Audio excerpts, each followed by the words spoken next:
Access lessons and resources anytime, anywhere. Download the Easy Learn app today. Repairing large holes and damaged surfaces is something which must be completed prior to applying any kind of finishing plaster. We want our surface to be as flat and as smooth as possible to ensure we get the best result when we apply the plaster. Now, as you can imagine, there are lots of different types of wall backgrounds, and not every repair is going to have the same methodology. For example, a stud wall is going to have a completely separate method of repair to that of a masonry background, for example. And we're going to cover more on different types of backgrounds and the individual ways to repair them in Module 6. For now, as we have seen in our case study, there are two particularly large damaged sections of wall that need to be fixed first. So we're going to go through some of the best methods to repair them. Now, there is more than one way to do this, but for this example, we're going to be using hard wall plaster, which is specifically designed to fix bricks and blockwork.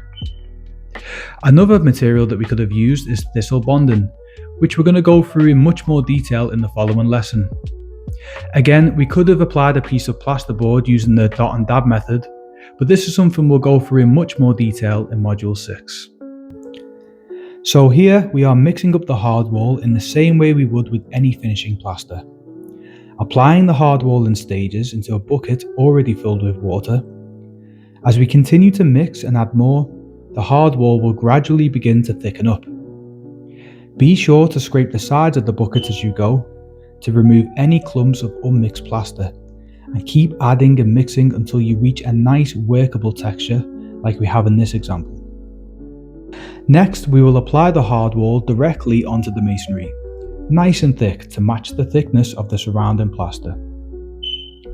Now, if you was doing this on an entire brick wall and not just patching in like in this tutorial, you will want the hard wall to be around 11mm in thickness, but no more than 25mm. If you did need to build it up thicker, you would have to do so in stages, allowing one coat to dry first before adding on another layer. Once we've applied our plaster, we want to level it off to the same thickness as the surrounding wall. If this exposes any low spots, we can now fill them with more hard wall and again level off if needed. Finally, we want to add a key to our hard wall to ensure whatever next coat is applied has something to grab onto. Now, by all means, you can purchase a devil's float for this, but for this example, we will be using my makeshift one as it does the job just fine. So that's one surface filled. Now let's tackle the void left by the old vent that we unearthed when we removed the tiles. For this example, we are going to be making the repairs using thistle bonding. But this void is too deep and too wide just to fill up with bonding alone. We first need to install a backing surface for the bonding to adhere to. So first, I am inserting a piece of wood into the void, wedging it firmly into position to avoid any movement. Then, using drywall screws, I am securing a cut-out piece of plasterboard directly onto the wood, creating a nice backing surface for the bonding to be applied over.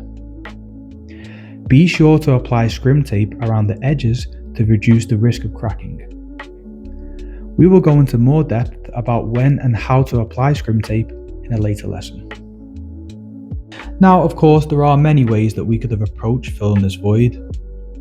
There are lots of ways that you may choose to improvise, and many times it will be based on the tools and materials that you have handy at the time.